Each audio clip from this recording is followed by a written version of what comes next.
కొద్దిగా జాగ్రత్తగా వినండి. ఏంటంటే ఇప్పుడు ఒక విషయాన్ని మీకు చెప్తా. అంటే ఈ పాత నిబంధనలు ఉండే మందసం ఎక్కడ ఉంది ఎవరికైనా తెలుసా? ఎక్కడ ఉంది ఎవరికైనా తెలుసా? ఎడిపోయింది. ప్రీతమ క్రైస్తవ సహోదరి సహోదరులారా, ఈ శక్తివంతమైన మందసము దేవుడు తమతో ఉన్నారని గ్రహించే మందసం అంట నెబుకద్నెజరు బాబిలోనియా దేశానికి బానిసలుగా తీసుకుపోయే ముందు జరిగిన సంఘటన. నెబుకద్నెజరు వచ్చి ఈ యెరూషలేములో ఉండే ప్రజలను ఓడించాడు, బలిష్టంగా ఉండే వారిని బానిసలుగా తీసుకుపోయాడు, యెరూషలేము దేవాలయాన్ని నాశనం చేసేశాడు. అయితే దానికి ముందంట మీకు త్వరగా చెప్తాను, దేవుడు ఇర్మియా ప్రవక్తకు కలలో కనిపించి హెచ్చరించాడంట. ఇర్మియా ప్రవక్తకి మాటలు చెప్పినప్పుడు ఇర్మియా చివరికి ఏం చేశాడంటే ఆ మందసమును తీసుకువెళ్ళి నెబో పర్వతం మీద ఒక గృహలో దాచేశాడంట. ఎందుకంటే వాక్యం మక్కబీల్ గ్రంథంలో ఉంటుంది. ఇదంతా కూడా 2వ అధ్యాయంలో 4వ వచనము, 5వ వచనము, 6వ వచనం, 7వ వచనం మొత్తం ఇదే. అక్కడ దాచేశాడు. ఏంటంటే దాచాడంట 5వ వచనం ఉంటుంది. అక్కడ ఆ గృహలో ఆయన పెట్టినవి ఏంటంట, ఇర్మియా ఆ గృహలో గుడారమును, మందసమును, సాంబ్రాణి పొగవేయి పీఠమును ఆ గృహలో భద్రపరిచి దాని ద్వారమును మూసివేసెను నెబో పర్వతం మీద. ఈ నెబో పర్వతం మీదే మోసే ప్రవక్త పరలోకానికి పోయాడు. ఈ నెబో పర్వతం మీద ఏలియా ప్రవక్త అగ్ని గద రథం మీద పరలోకానికి వెళ్ళాడు. ఈ నెబో పర్వతం మీదనే దాయబడినట్టు ఈ మందసం కూడా చివరికి పరలోకం చేరుకుంది. Praise the lord. గట్టిగా చప్పట్లు కొట్టండి. చాలా మంది అనుచరులు, చాలా మంది ఇర్మియా ప్రవక్త వచ్చిన అనుచరులు అందరూ అనుకున్నారంట తర్వాత మళ్ళీ వచ్చి మందసాన్ని ఇంటికి తీసుకెళ్ళాలనుకున్నారు. దారి కనిపించే విధముగా కొన్ని చేశారు, కానీ ఇవన్నీ కూడా మాయమైపోయాయి, అదృశ్యమయ్యాయి. ఈ విషయం తెలిసిన తర్వాత వారిని ఇర్మియా ప్రవక్త తిట్టాడంట. ఎందుకంటే పని చేస్తారని. ఎందుకంటే తిరిగి దేవుడే వారికి ఎరుగుపరుస్తాడు. ఇది రహస్యం అని చెప్తూ వాక్యం మనకు సెలవిస్తుంది. 8వ వచనం చదవండి అమ్మా. మక్కబీయుల గ్రంథము 2వ అధ్యాయము, మక్కబీయుల 2వ గ్రంథము 2వ అధ్యాయము 8వ వచనం. అమ్మా ఒకసారి మక్కబీయుల గ్రంథము 2వ. ఆ సమయం వచ్చినప్పుడు అమ్మా ఏంటంటే ఆ సమయం ఎప్పుడంట, ఆ మందసాన్ని చూపించే సమయం వచ్చినప్పుడు ఏం జరుగుతుంది, ఈ ప్రదేశమును ఎల్లరికీ తెలియజేయను. అప్పుడు మేఘములో అతని తేజస్సు కనిపించును. పూర్వం మోసే కాలమును సొలొమోను దేవాలయం ప్రతిష్ఠించి దానిని వైభవముగా పవిత్రము చేయమని ప్రభువునకు మనవి చేసినప్పుడు ఏం కనిపిస్తుందమ్మా? దివ్య తేజస్సు. దివ్య తేజస్సు రంగంలో కరెంట్ వచ్చింది. కూర్చోండి తాత గారు, మాట్లాడుకున్న తర్వాత ప్రసంగం అయిన తర్వాత. అవునా, ఇస్తాను నీకు, ఇస్తాను కూర్చో, నీకు ఇస్తాను. నీకెందుకు? Praise the lord. కొద్దిగా ఆన్ చేయండి, పర్లేదు. ఇది ఆన్ చేసి సరిపోద్ది. Very good. మీరు కరెంట్ లేకపోయినా విన్నారు, అది నాకు నచ్చింది. గట్టిగా చెప్పాలి మీ అందరికి.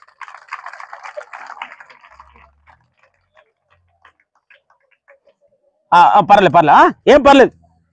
ఓకేనమ్మా, అందరూ ఓకే? ఇంకొకసారి ఆ వాక్యం చదవమ్మా.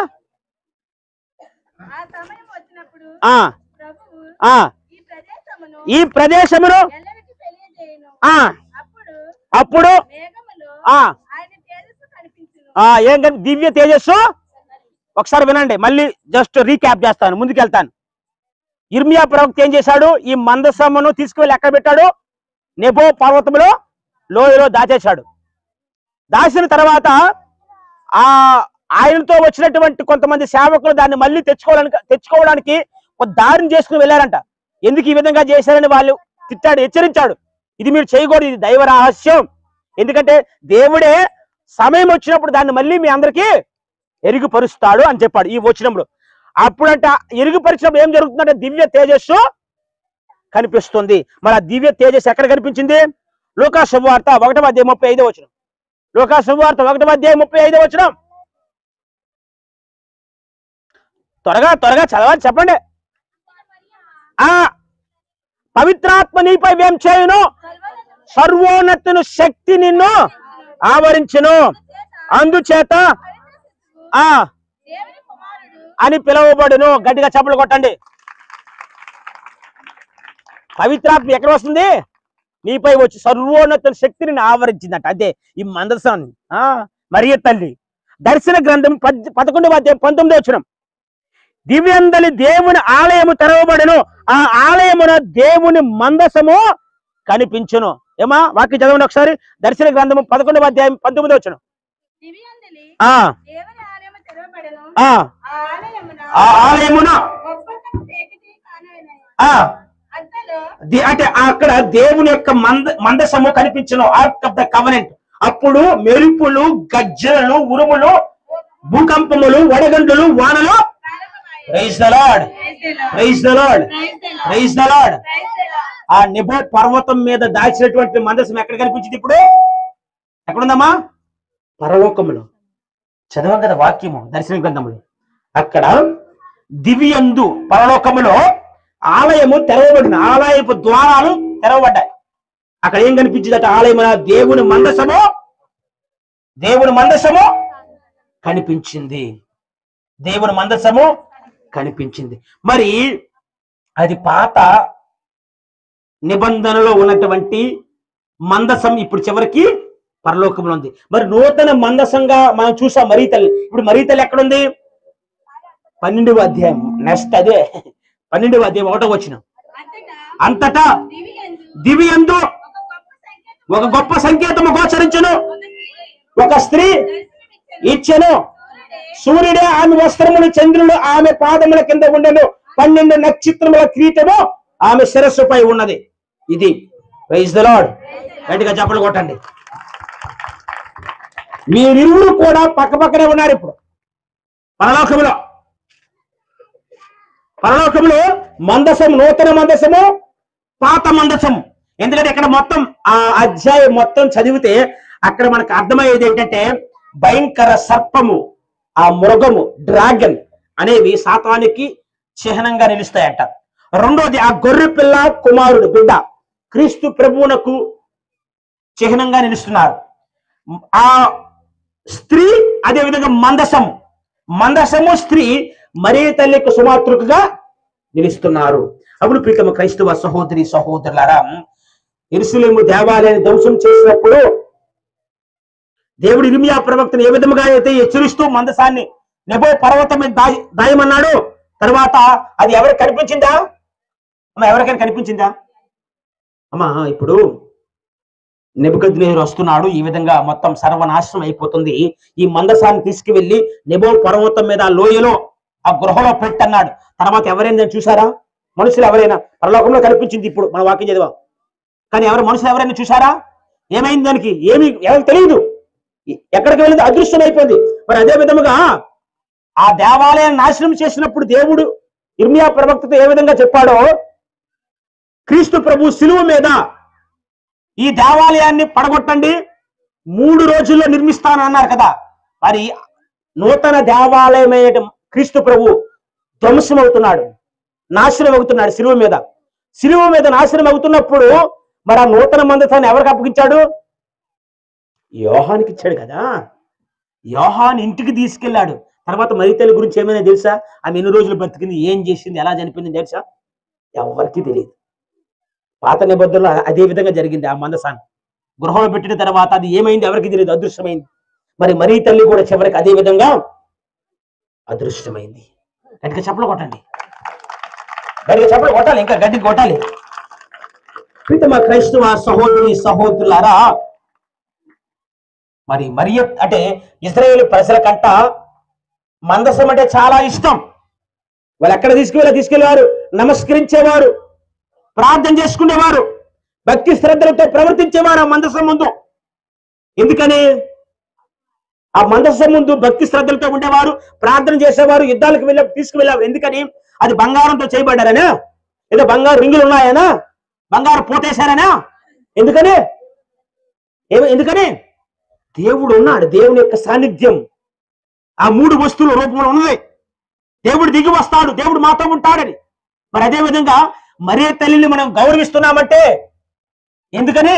మరీ తల్లి దగ్గర మనం ప్రార్థన చేస్తున్నామంటే క్రీస్తు ప్రభు నవమాసాల మోసింది, సర్వోన్నతుని శక్తి ఆమెను ఆవరించింది. గట్టిగా చెప్పలు కొట్టండి. ఇది ఇందుకే మనం గౌరవిస్తున్నాం. ఆమెను మనము పూజించట్లేదు, ఆరాధించట్లేదు, కేవలం దేవుని తల్లిగా మనందరి మాతగా గౌరవిస్తున్నాం. ఆమె దగ్గర మన ప్రార్థనల ద్వారా, ఆమె విజ్ఞాపన ప్రార్థనల ద్వారా మన ప్రార్థనలు కూడా ప్రభు సన్నిధికి వెళ్తాయి, చెంతకు వెళ్తాయి అనే ఆశతో, ఆకాంక్షతో, అభిలాషతో ప్రార్థన చేస్తాం.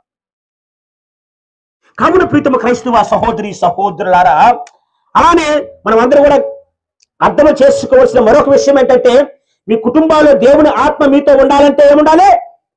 మరియ తల్లి ఉండాలి. నూతన మందసమైన మరియ తల్లి. పాత నిబంధనలో మీకు చెప్పాను ముందుగా, దావీదు రాజు అయిన వెంటనే ఏం చేశాడు? మందసాన్ని తీసుకొచ్చి పెట్టుకున్నాడు. తర్వాత దేవుడు దీవించాడు దావీదును. మరి అదేవిధంగా నూతన నిబంధనలో దావీదును పోలినటువంటి రాజు ఒకరు ఉన్నారు. ఎవరది? క్రీస్తు ప్రభు. ఆయన ఎక్కడ, ఏ స్థలములో రాజుగా ప్రకటించారు? పరలోకములో. పరలోక అదే కదా మనం చేసే క్రీస్తు రాజు మహోత్సవం. పరలోకానికి వెళ్ళిన తర్వాత, మోక్షారోహణం అయిన తర్వాత అక్కడ పట్టాభిషేకం జరిగింది. పట్టాభిషేకం, రాజుగా పట్టాభిషేకం జరిగింది. అంటే దావీదు రాజు అయిన వెంటనే ఏం చేశాడు? మందసాన్ని తీసుకొచ్చున్నాడు, దేవాలయంలో ప్రతిష్ఠించాడు దావీదు మహారాజు. మరి క్రీస్తు ప్రభువు కూడా రాజు అయిన వెంటనే ఎక్కడ? పరలోకములో నూతన మందసమైన మరియ తల్లిని తీసుకువచ్చి పక్కన పెట్టుకొని ఏం చేశాడు?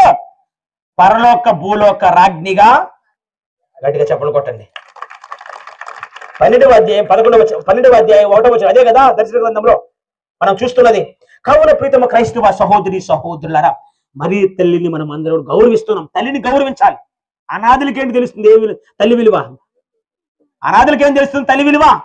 ఎందుకంటే రాజుల మొదటి గ్రంథము 2వ అధ్యాయం 19వ వచనం చదవండి ఒకసారి.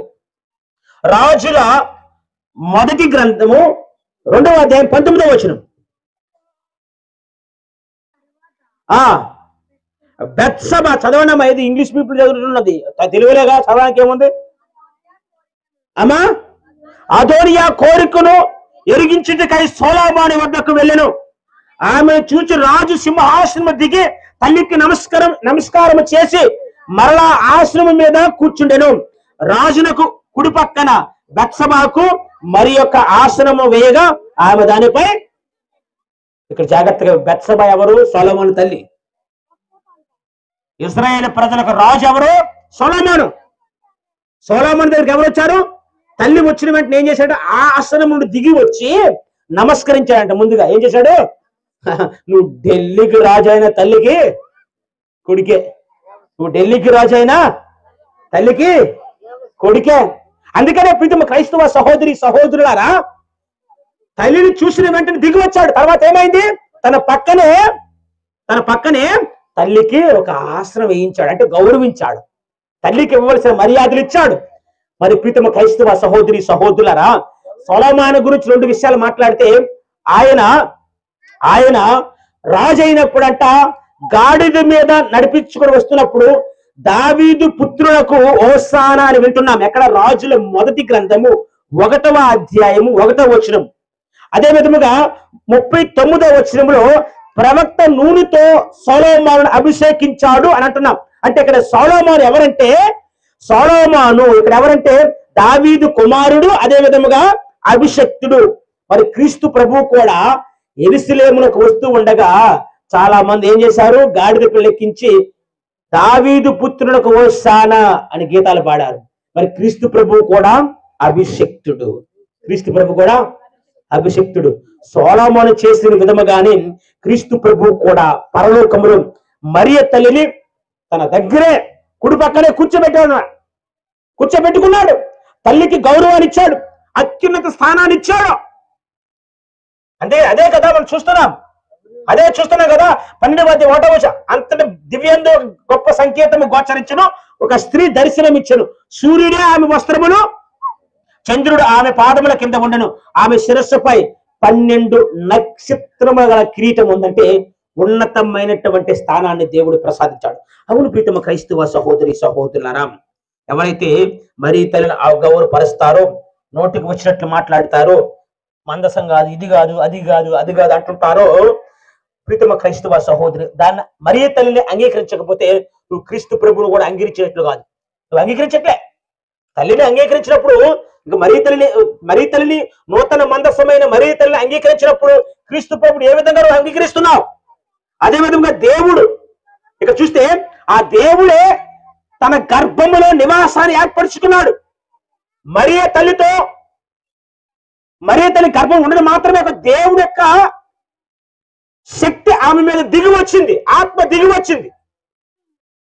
కావున ప్రీతమ క్రైస్తవ సహోదరి సహోదరులారా, మనకు మత్తయి సువార్తలో ఉంటుంది, మనుష్య కుమారునికి వ్యతిరేకంగా మాట్లాడితే నీ పాపాలు క్షమించబడతాయేమో గాని పవిత్రాత్మకు వ్యతిరేకంగా మాట్లాడితే క్షమించబడవు. మరే తల్లి పవిత్రాత్మ చేత నింపబడింది. మరి ఏదైనా మాట్లాడితే ఆమెకు వ్యతిరేకంగా మరీ తల్లిలో ఉన్నటువంటి పవిత్రాత్మకు వ్యతిరేకంగా మాట్లాడుతున్న పుట్టగతులు లేకుండా పోతావు, జాగ్రత్త. ఆషామాషా కాదు, నోటికి వచ్చినట్టు మాట్లాడకూడదు. కాబట్టి ప్రీతమ క్రైస్తవ సహోదరి సహోదరులారా, మరి క్రీస్తు ప్రభుని తల్లి, మనందరి తల్లి, నూతన మందసమైనటువంటి మరీ తల్లి అంగీకరిస్తున్నావా? గౌరవిస్తున్నావా? ఒకసారి ఆత్మపరిశీలన చేసుకో. క్రీస్తును మాత్రమే కాదు, తల్లిని గౌరవించేవాడు ఇంకా బిడ్డను ఏ విధంగా గౌరవిస్తాడు? తల్లి లేకుండా బిడ్డ లేదుగా, తల్లి లేకుండా మరి.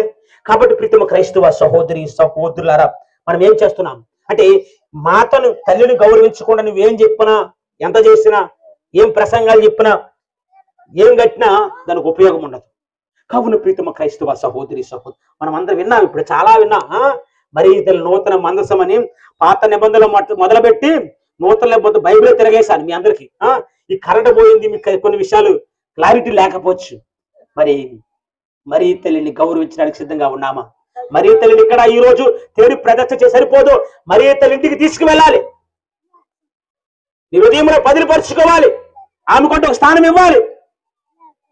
అప్పుడే తప్పకుండా మరీ తల్లి మీతో ఉందంటే మీకు ఖచ్చితంగా దీవెనలే. ఒకవేళ క్రీస్తు ప్రభువునకు మీ ప్రవర్తనను బట్టి, మీ ఆలోచనలు బట్టి, మీ జీవిత విధానాన్ని బట్టి ఏదైనా ఇవ్వాలన్నా, ఏదైనా చేయాలన్నా ఇష్టం లేకపోయినప్పటికీ కూడా మరీ తల్లి మీతో ఉంటే ఆయన ఇస్తాడు. కానా పెళ్లి విధి అదే జరిగింది. నా సమయం ఇంకా రాలేదు కదా, నాకెందుకు అన్నాడు. లేదు చేసి పెట్టే వాళ్ళ కోసం, వీళ్ళు ఎందుకంటే వాళ్ళ అవసరతలో ఉన్నారు. మీ విషయంలో కూడా మరీ తల్లి ఆ విధముగానే చేస్తుంది. గుర్తుపెట్టుకోండి, మరీ తల్లి గౌరవించండి, దేవుని యొక్క దీవెనలు పొందండి. God bless you. అందరూ కూడా స్థిరంలో ఉంచి కొద్దిపటి నిమిషాలు